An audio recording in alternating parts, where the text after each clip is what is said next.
FightHype.com, here with Kevin Berry, one of the best trainers in the world, trainer of former heavyweight champion Joe Parker.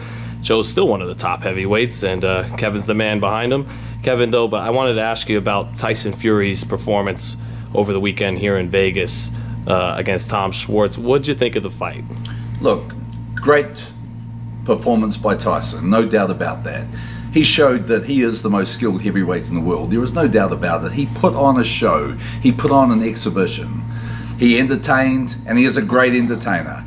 But you can't have the most skillful fighter in world heavyweight boxing fighting a guy who's ranked 54 on BoxRec, who is ranked number 7th best heavyweight in Germany. Sure, Tom Schwartz had a record of 24-0, but it was just a smokescreen.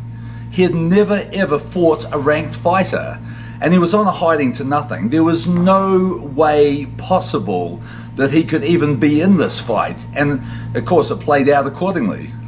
Is part of why you're a little critical of Schwartz is because you studied him heading into this fight? Well, look, I tell you what, I looked at Schwartz a few years ago as an opponent for Joseph Parker, and we reached out to their people, and they wanted nothing to do with us. And that's because in 24 fights, Tom Schwartz has worked his way through to number 2 in the WBO. And look, there must be a finger pointed at the WBO for this. Sure, he made a couple of defenses of the WBO Intercontinental title, but look at the people that he fought in his last 3 fights.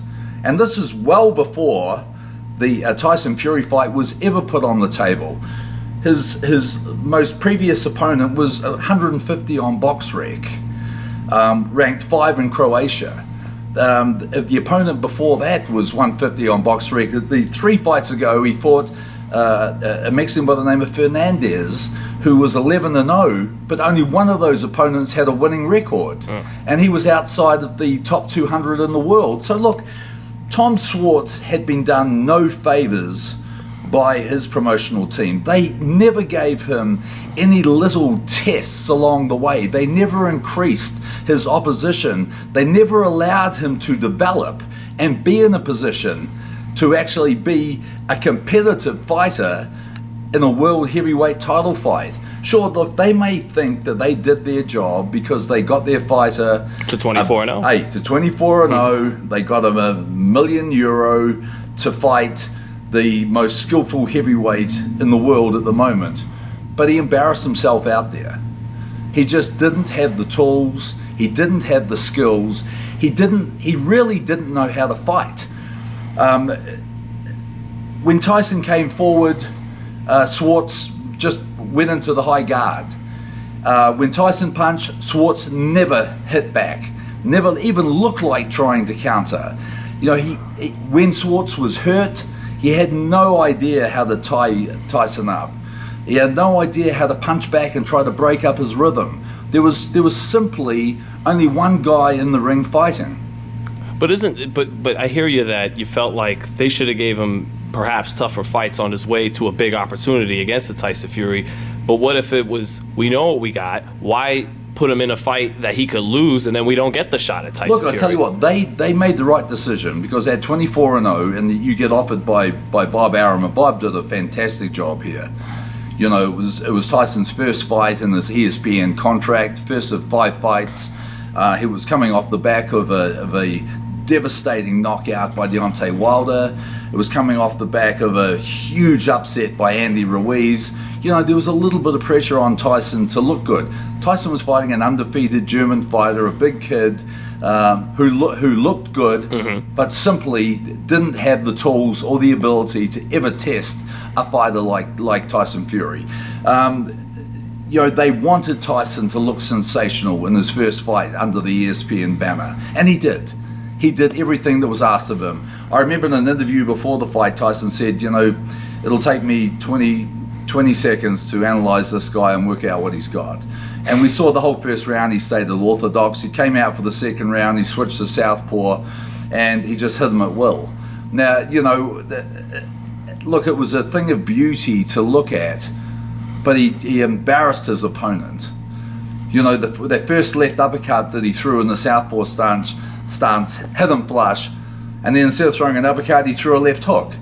And then, after when he really had him gone, he threw a beautiful 1-2 right down the center.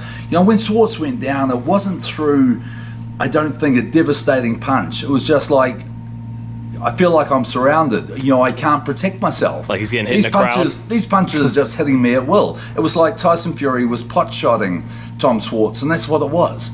And of course, as soon as he got up after the knockdown, he went back into the high guard, never threw one punch to try to keep Fury off him. He just did this, walked straight back into the corner and said, I surrender, I surrender, I surrender. Never tried to tie him up, never tried to break his rhythm, never tried to do anything to stay in the fight. And of course, the referee stopped the fight just as the corner threw the towel in. But it's interesting though, because were you not impressed? You were impressed, but what did you think of the fact that Tyson, in this kind of fight before, he would toy with a guy, maybe go the distance, but in this fight, he got him out of there in 2 rounds. So is he better now than? I mean, was that the best Tyson Fury you've seen, or you've seen that Tyson Fury before? It's just. Oh look, I think the Tyson Fury that we're seeing at the moment is a man who's overcome some huge obstacles in his life, a man who second-guessed himself and had doubts about his own ability, but a man now who's very, very comfortable in his 6'9" frame and his own skin, a fighter who looks to be at the top of his game. He looks like the best heavyweight in the world.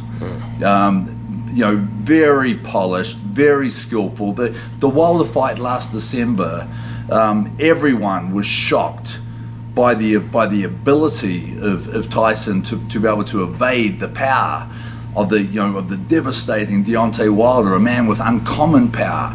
But look, let's remember, that Tyson who fought last year was still overcoming the results of losing 140 pound, 10 stone of weight, and his body hadn't actually caught up. It's caught up now. He looks so much better. He looks healthy. He looks fresh, he looks light, he looks alert. He's going to be a very, very hard man for anyone to beat. Well, Kevin, I'm really interested to ask you this now because around the time you won your silver medal, Larry Holmes was finishing up a hell of a career. I'm sure you were young, but you saw Muhammad Ali. That's who Tyson's starting to get some comparisons to, is guys like Ali and Larry Holmes with the movement and the jab. And Is he on that level? I don't want to be blasphemous here. Is he on that level? Well, look, I think that let's remember potentially, or what I mean? Potentially, yes. Right. But let's wait and see. To be one of the greats, you have to beat everyone, and you need to have other great fighters there at the same time. And I think, Tyson would have been sitting back and he's thinking, okay, I'm going to get this rematch with Deontay Wilder. I really like myself in the rematch because I know I'm a better fighter now. I'm a more complete fighter. I've got over my mental illness. My body feels good. He would have to be confident. But I expect to see it. I expect to see a better Wilder in the rematch as well. But you need to have good opponents to become a great fighter. I think that he was also looking at Anthony Joshua beating Andy Ruiz and staying undefeated and being this huge big brand that Tyson, with his boxing style, always fancied himself against a big robotic fighter like Anthony Joshua. Well, that massive fight in the UK is probably off the table right at the moment. But when you're making those comparisons, probably a little early. But I'll tell you one thing that he oozes charisma and he oozes confidence and he is such a personality and he is a larger than life man. And I think he ticks a lot of boxes for somebody who could be a great fighter. Yeah, I guess basically just the eye test before he's able to really prove it. When you're just watching him fight and you remember those guys and watching them fight, is it in the same universe, the same ballpark, same level? Well, it's different times. It's very, very. I don't like to make those comparisons between fighters in the past because there were so many things that were harder in those days, and it was the training was harder. The training methods were different. 15 rounds instead of 12. Yeah, 15 rounds of brutal with horsehair gloves. You know, it was very, very damaging, and the fighters would fight. Gosh, you know, some of them would fight every 2 or 3 weeks. You know, so it was a different time, and the money wasn't always the big issue, like it is these days. What was the big issue? Was Well, it pride? I think it was, you know, they wanted to be the heavyweight champion meant something. It was like, you know, there was the president of the USA, and then there was the heavyweight champion, and it was which team won the Super Bowl. You know, it actually meant something. What do you think, just to get off topic, what do you think devalued it? Was it the night Tyson bit Holyfield's ear, or when Klitschko became champion? No, I think it was just different times. Okay. You know, I think, you know, that there's so much more sport out there these days. There are so many other things, other forms of entertainment. It's a different world.